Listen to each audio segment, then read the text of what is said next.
Hello, sir. Hello, how are you? You are Good. I back. just got my coffee. Me as well. Good, always good to have a cup with you on a Friday. You are back from the Yes. center of the AI world, San Francisco. What's it like on the streets? Yeah, it's interesting. I mean, I live in Boulder, Colorado, where most people I know and meet just are not thinking about AI, following AI on Twitter. It's like just kind of more normal life here, which in many ways is very nice, very grounding. Went to SF for 3 days this week, had a lot of interesting conversations. There's definitely like a very different feel out there. I mean, for one, you're just surrounded by like every billboard is some weird AI thing. You're trying to even figure out like what is that? What is this company? What is that tagline? That's just like, billboards at the airport and 101 everywhere. I'm like riding around in Waymos from meetings where I'm like, voice blathering to, conductor in the back of a car, which I wouldn't even really do in an Uber. If there's like a driver, I'm not just going to be like, blathering, but since it's a Waymo with like this weird, like the steering wheel is just like driven like by a ghost, and I'm just sort of like weird.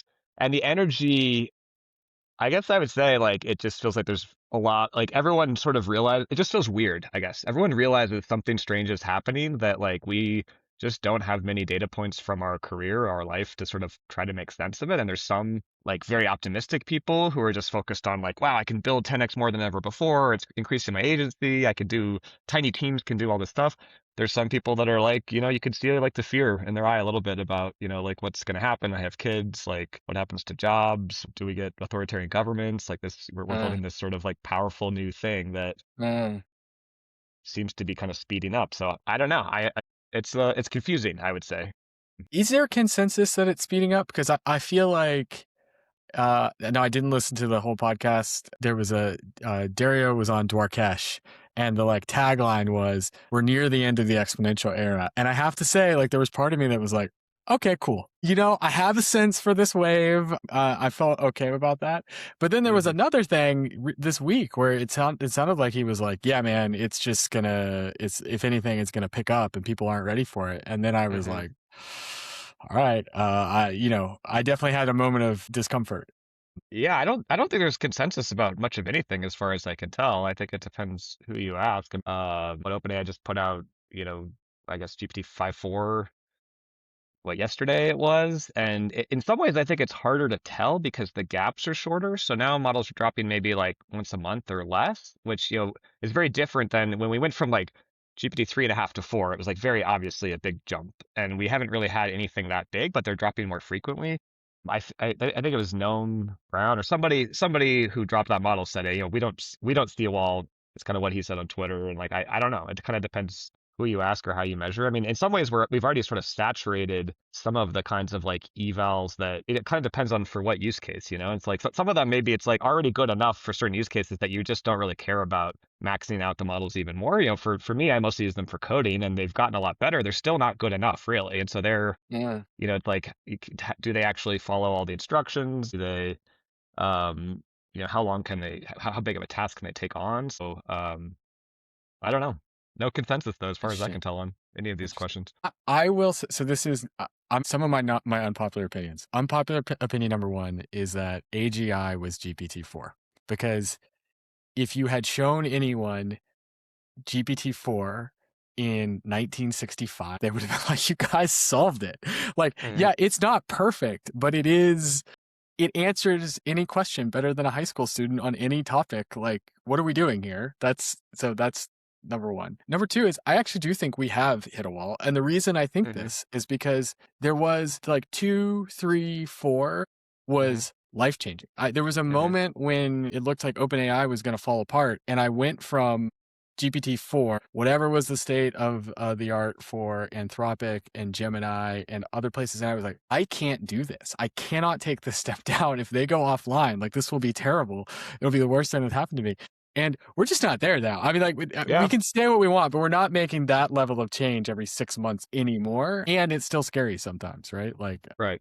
so And yeah. and no one is that far ahead also, which that part of it is quite nice. I mean, Mhm. I use Conductor partly because like it makes it very easy for me to switch between OpenAI and Anthropic models. It'd be nice if I threw Google in the mix too, but at least having like two leading labs where I can regularly switch back and forth and see whenever there's a new model, I'll go try it for a few days and just kind of get my own intuition about it. So, nobody really has that much of a lead. My sense is like the researchers are all moving between the labs, but I think one thing I talked to a lot of folks who are building startups. I mean, everybody is kind of like one thing that's sort of strange is anything that you might think to build, like let's say you have some idea to build something, everybody else can also now build that much more easily as well. And so I think that just competition feels like it's just almost like white hot, like the barriers to before if you had an idea, you're like, hey, that's a pretty good idea, or maybe I have some domain knowledge, maybe I've been talking to customers, but now I gotta like raise some money to like hire some engineers to spend some number of months to even get something out that to then learn sort of how it's wrong. And I think people now are just going from idea to like I can get something out there so quickly.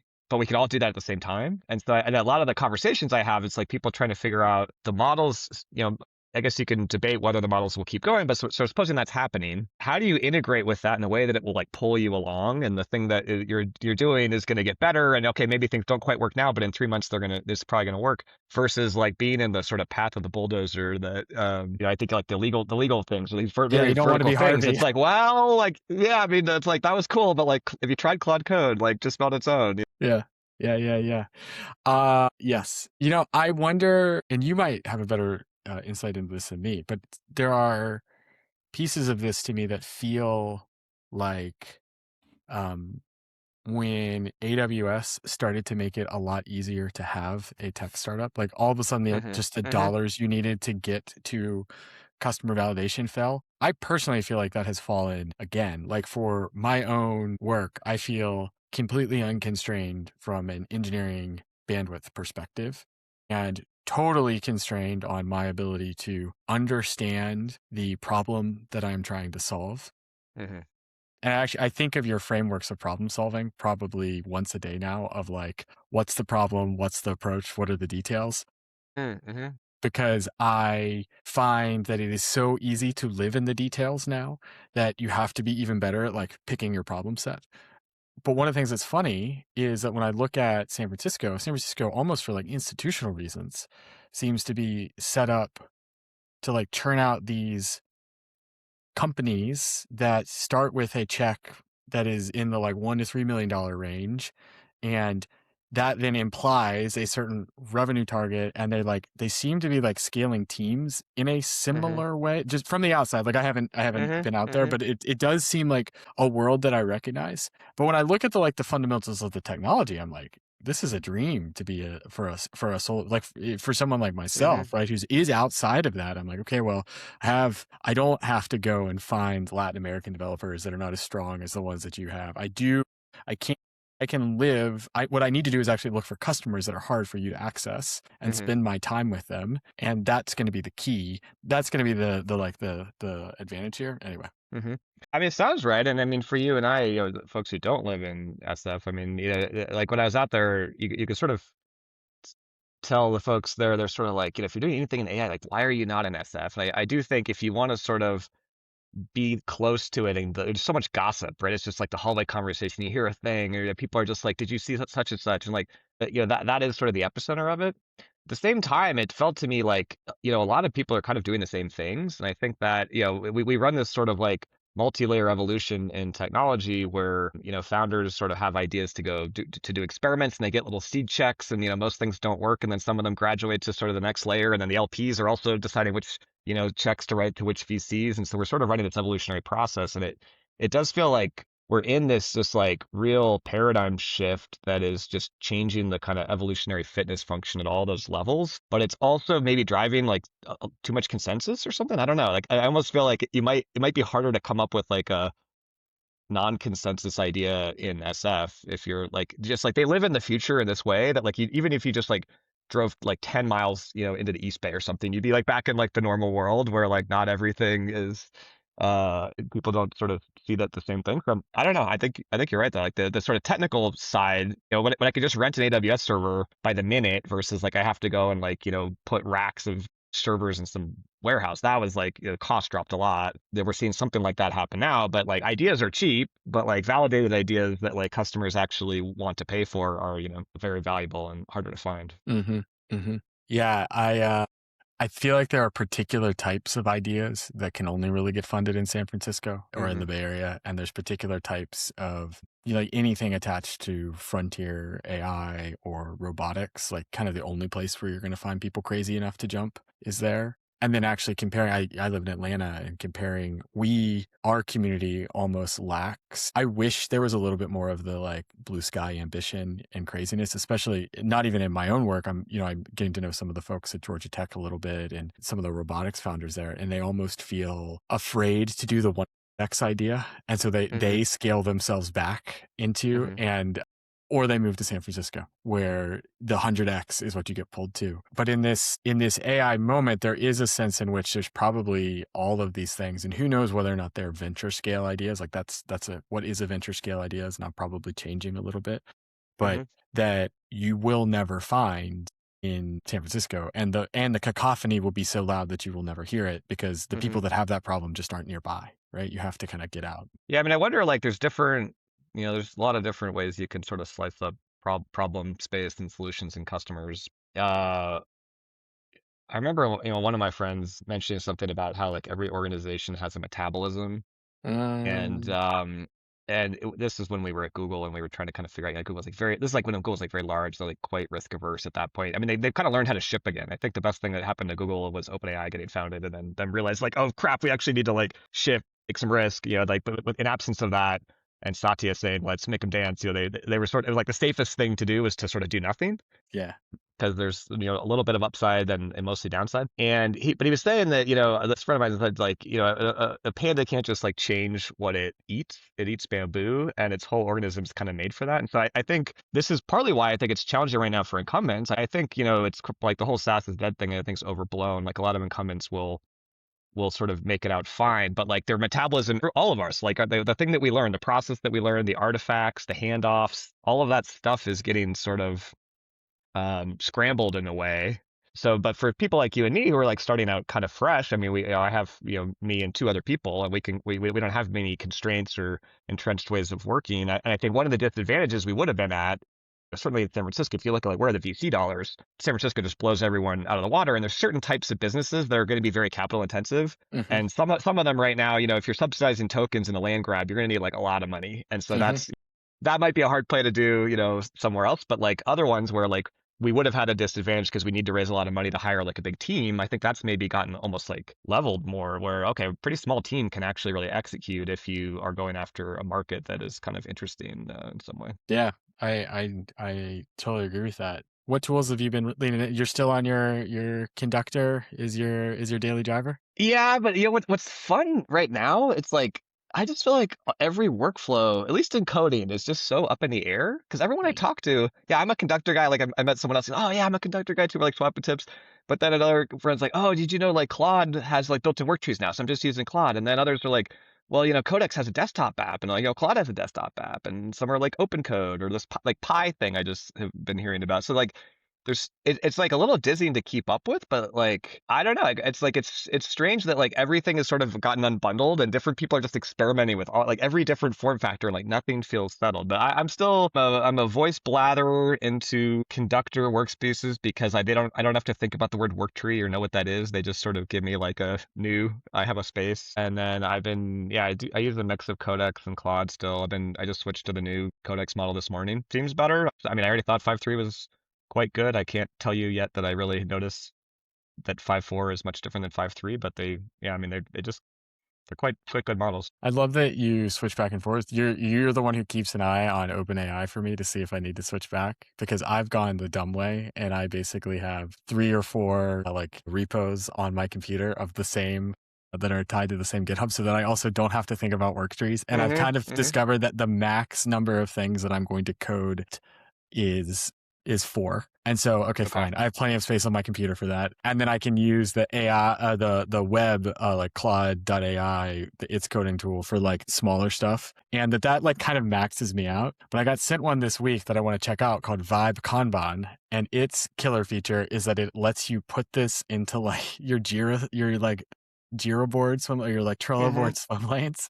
Hmm. Because that's the other thing too, is I have to remember like, okay, did I actually like test this thing? Did I Hmm. actually merge this thing? Maybe I tested it and just left it unmerged. Like that's the worst, right? Because like, you finished it and you haven't gotten it out into the world. I'm not super bullish on those as companies, but man, is it fun for us for tools. Yeah, I should check that one out. I mean, one thing I conductor only, I don't know, a week ago, I forget when exactly, like they upgraded their sort of left panel. So it used to be I would just had like these work trees, and they'll sort of give it a name of a city. So it'll be like, Paris, or like actually Denver came up recently. I was like, oh, finally, it's been a while since they got to Denver. And then once you actually start talking, it'll sort of like give it a better name. But it used to be I was just managing these work trees. And then they upgraded things to basically be kind of like a linear style, almost Kanban, where it's just like, I almost have this like dumping ground of like, workspaces. Some of them are like in progress or research or things I should probably just archive, but then they move to like, okay, now this is like, it knows about my GitHub workflow. So I kind of know like, okay, I've created a PR and I'm like waiting for things to run. Okay. And it's very satisfying. Once you merge, it kind of goes up to like the top. At the end of the day, you get like, instead of every task is basically a work tree that turns into a PR. But there's no right way to do this. I don't know if you follow like Jeff Litt, but he's I love your flip. Ink and yeah, I mean, he's like such one of the more interesting people, but he's at Notion, and he shared a video a couple days ago where like, they're using sort of a Kanban like thing in Notion, and it's like they even created this little, he called it like a visual projection, where it's like, okay, if you have this like big raw like conversation, how do you even recognize that? And they made like a little like auto generate image that looked like a little Pokemon card, so you could kind of just, like the idea of like a task that used to be a thing I manually typed for myself. Now it's like this big thing that's like a whole work tree, a whole long conversation, like context, documents, eventually a PR. So other Kanban like things probably seems like kind of how you want to think about it. Like, how do I keep track of what I'm doing next, what's in progress, what's done? Speaking of the conductor guys, I saw that they launched a feature where you can enter your own prompt for ways that you want to improve conductor. Yeah, I think I saw that. I haven't used it. I just want to I think that's make such a it great idea. faster. Yeah, my prompt is fix performance. I want it to go right to the developers. I don't think it's a ASA. Yeah, just fix performance. But it was a Is it clever slow? idea. Is it slow? Have to restart it multiple times a day. I don't know if it's a memory usage thing or, yeah. But I mean, I am sort of a monster though. Like I just keep going and going, and eventually when the chat gets really long, like, performance dies, and I have to like restart it. But maybe that's on me. I'll have to DM I Charlie is on Charlie. I follow Charlie on LinkedIn, and at one point, very early on, when I was experimenting with their tool, they did the like 15. All the YC companies now, if you sign up early enough, they do a 15-minute call with you.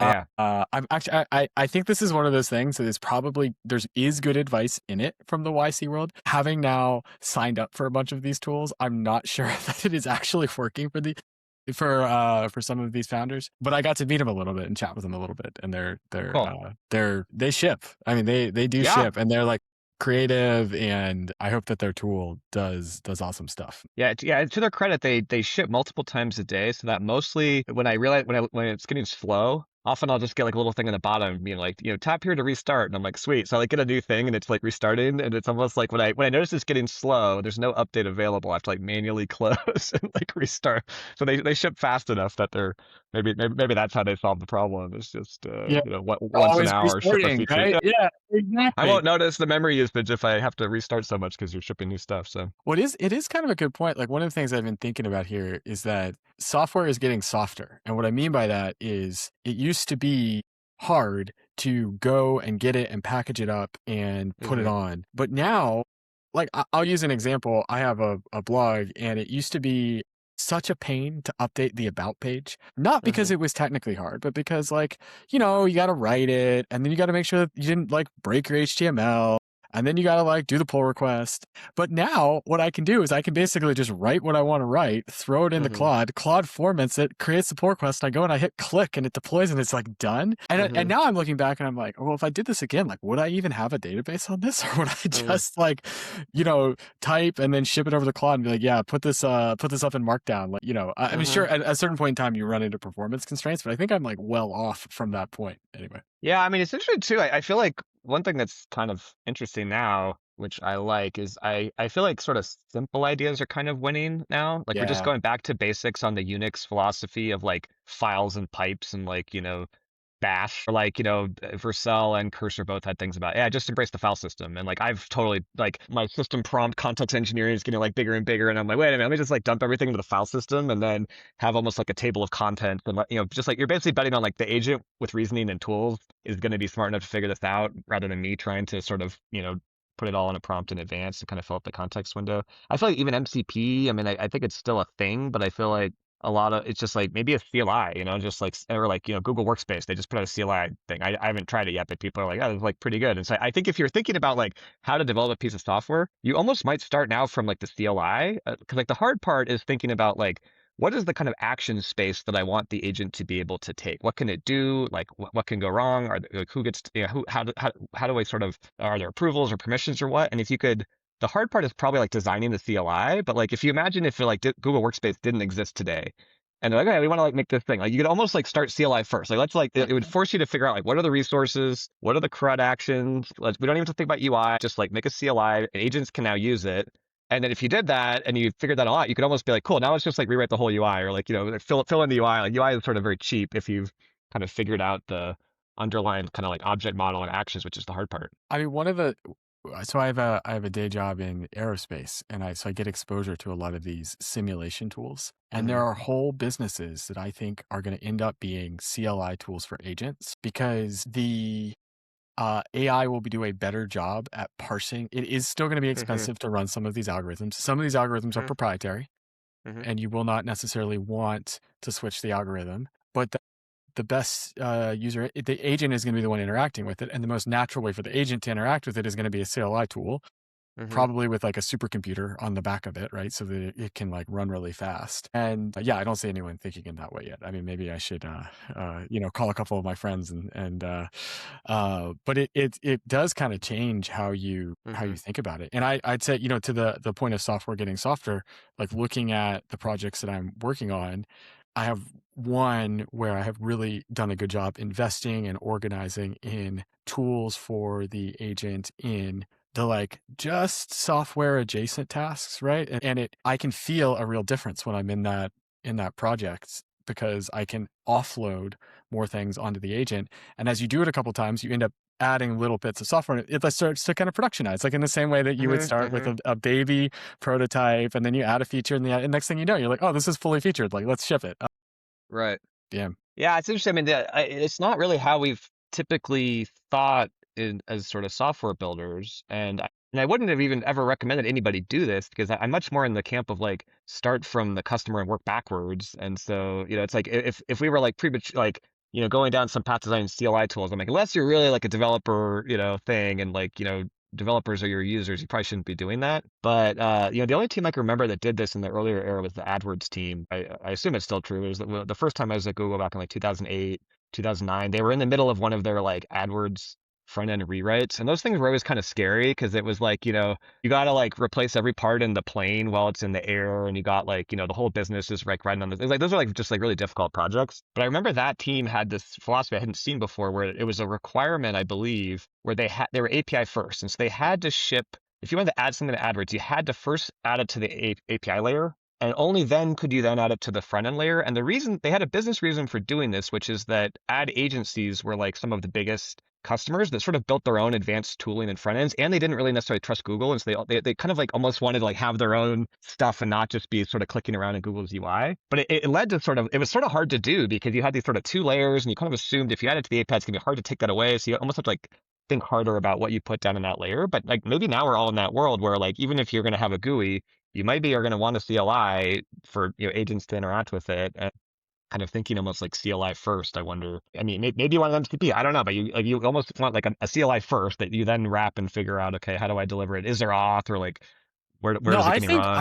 I think a CLI is a better choice in most cases than a CLI because now, what you don't get with the CLI is the ability to run it from within ChatGPT or within Claude. And I do still see most executive users and business users, even the ones that are getting like Claude code build, they're using the box. They're not in the terminal. And there's a couple that I work with where I'm like nudging them. I'm like, come on, come into the deep end of the pool. You will be fine. Like, jump in. Dangerous, dangerously accept permissions. Is Yeah, that yeah, isn't that yeah, yeah. that's the name of this? Yeah. Occasionally I'll send a little screenshot, and just, they shudder.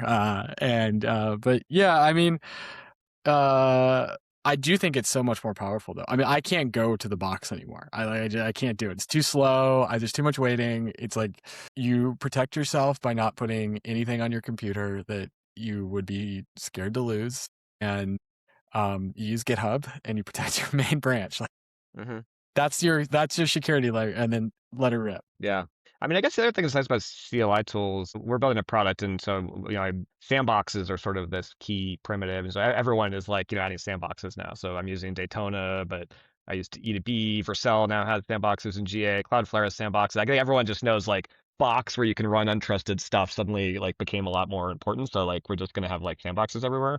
And I guess the nice thing about sort of CLI also is that they're just more composable in the sense that, like, if I want to do a thing with AI, usually, I mean, unless it's just for me locally on my machine, I want to sort of spin up a sandbox and I have this clean box and I can decide, like, well, what's in it? Like, do I have certain capabilities that, okay, I'm going to have a CLI tool, for that? Do I have context? Do I need to get code in here? How do I get, which API keys do I need? I probably don't want them actually in the box. I probably want some proxy or some way for, to sort of almost allow a list. Okay, you're allowed to call Claude. Are you allowed to search the web? I don't know. Like, but all those kind of things. I feel like the sandbox is basically just like Unix in a box, with files and CLI tools, and we can sort of decide what those are. So I feel like that's going to compose well. I still have actually not really used MCP personally, just because usually I'm in my own infrastructure and it's just like I want tools. I don't really need to like add the whole complexity of like auth and all that stuff because I'm not trying to like make this a plugin that you can sort of put in ChatGPT or Claude. That feels like that's sort of a layer, like a last mile layer that like somebody should just provide, but like start from just like the CLI probably. I have to probably manage a MCP right now, and it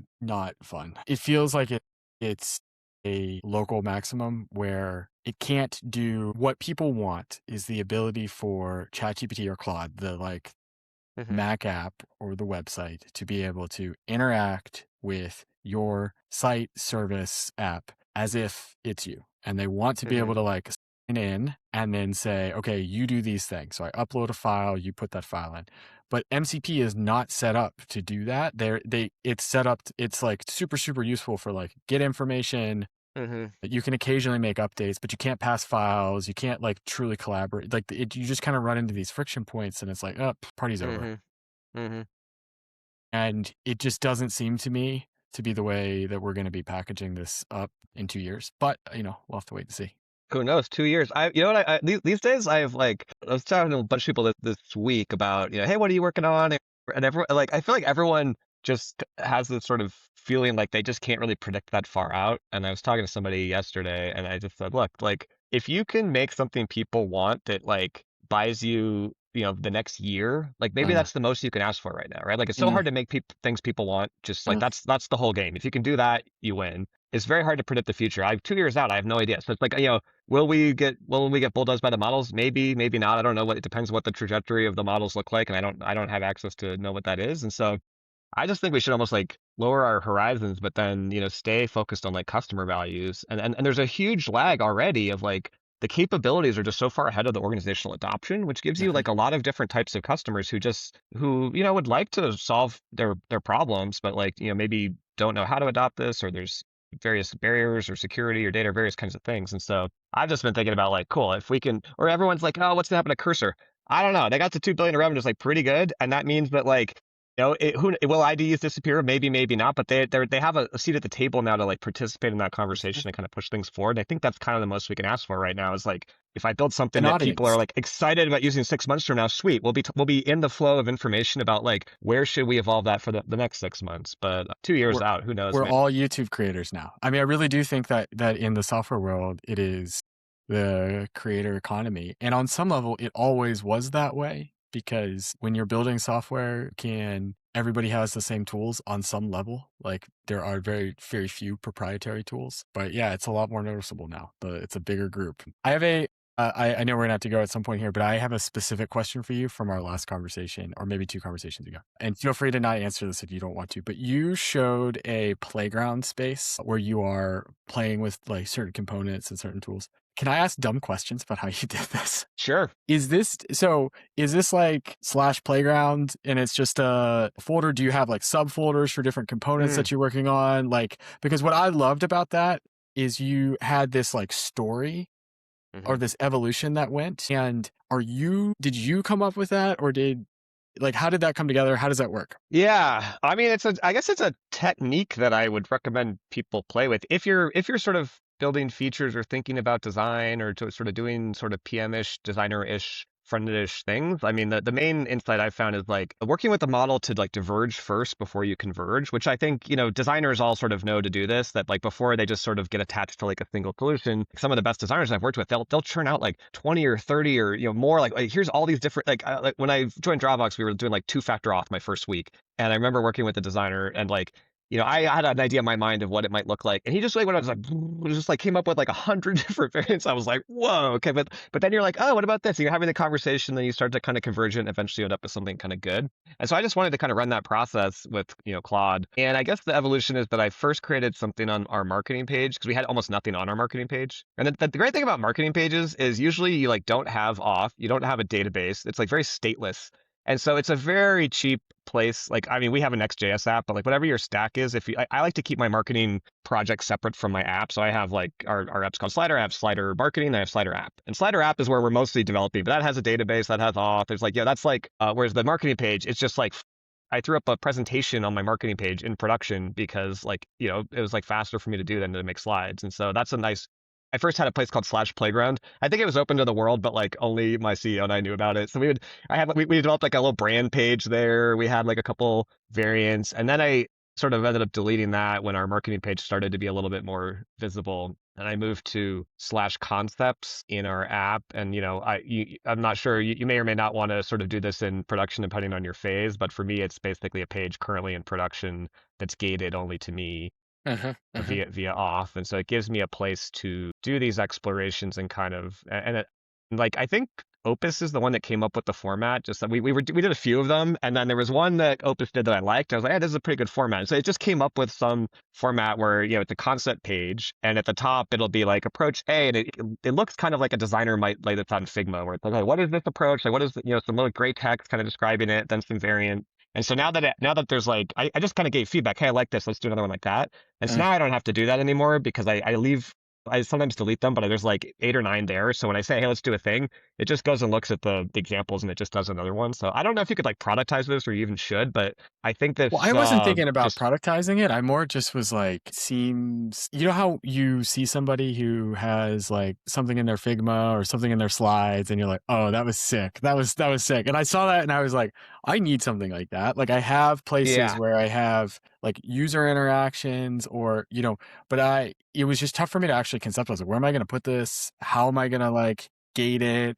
Is it as simple as I was into? But I think it's super useful. Yeah, I mean, what I would do, just like create a brand new Next.js site. I think you've used, I mean, just as like, I mean, whatever stack you're comfortable with. But yeah, that's a decent enough one that you can just like have a little place to play. We talked about Jeff Litt earlier. He's on like the Notion team now, and he's tweeted some about he was sharing some about the thing that they use internally. I'm like, that's the same thing I'm doing, but they're doing the team version where I Mm. think they have an internal Next.js site. I forget what he called it, though, like the prototype playground or something. It sounds like it's for their design team where you can basically spin up like little prototypes and you're kind of sharing those at Design Crit maybe rather than a Figma. And so one thing that's sort of weird about this though is like the sort of traditional design process seems like it's just not. We used to maybe do like a design brief or like a wireframe, or like you start in kind of like low fidelity to explore before you get to high fidelity. You don't want to show somebody high fidelity with like the colors and pixels and stuff because they'll give you feedback about that. But now what I find is like when I'm in the diverge phase,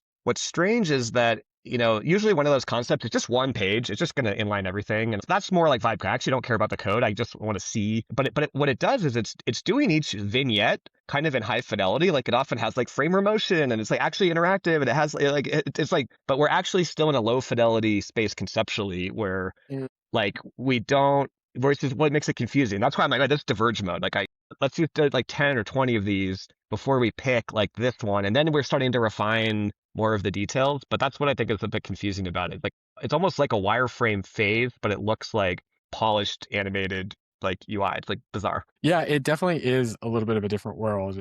In my day job, I have been trying to like bring more of this to the table. And so oftentimes what I will do is I will prototype in the branch of the main app. And I'm not intending to merge this, but I want somebody to be able to like see and demo. but I have run into some places where we just don't have the infrastructure to support even a prototype. And Claude Code came up for me with something very, very. I asked it for user journeys, and what I thought it was going to do was just create like dummy pages, screenshot those pages, and that would be, and I would give the screenshots numbers. And actually, what it did is it created this like this single page with Hmm. screenshots embedded, like stories. And I actually don't think they were screenshots. I think it was actually like code. Hmm. And it was like such a great way to tell the story. And I'm like, all right, that is it from this point forward. Like if I can't prototype it to the point where you can touch it, that is the thing that I am doing. And yeah, there Yeah. will be a PRD in the background that if somebody really wants to like, ask questions about, Right. in story 3, can I do this or that? Yeah, we will have that for you. But like this is the main thing, right? Because you just grok it Yeah. so quickly. Yeah, I don't really know what to call this, but I sort of think of this as like I want to like prototype near production. There's Mm, various reasons why you probably don't want to prototype in production. I mean, certainly your actual production it has like user data, security. There's various things you want to be sort of very careful of, or let's say you wanted to enable like PMs or designers at your company to like prototype. You like engineering is gonna be like, well, I don't think we're gonna like do that in production, right? But like, but if you're just off in like Figma or Lovable or a dev something, then you're environment. sort Yep. of too far away. So what you want is like prototype near production without the downsides. I'm like, I don't want any user data. I don't want any like security. We're not going to merge this. We're not going to deploy it. But like when I'm in a prototyping space, the reason my concept pages sort of work well is that Claude Code can see the code and actually Mhm. sort of see the patterns, see the words, like kind of figure out what we're doing in a way that makes it much closer to production versus if I like started fresh and it didn't know that, then I'd almost be having to like give it all sorts of context about what we're doing and it still wouldn't look right. And so I don't know. Just something like prototype near production, but like not in production is I think maybe an interesting place to play. All right. Anything else we should cover this week? No, fun chatting as always. Yeah, man. Good to talk to you. All right. See you, buddy.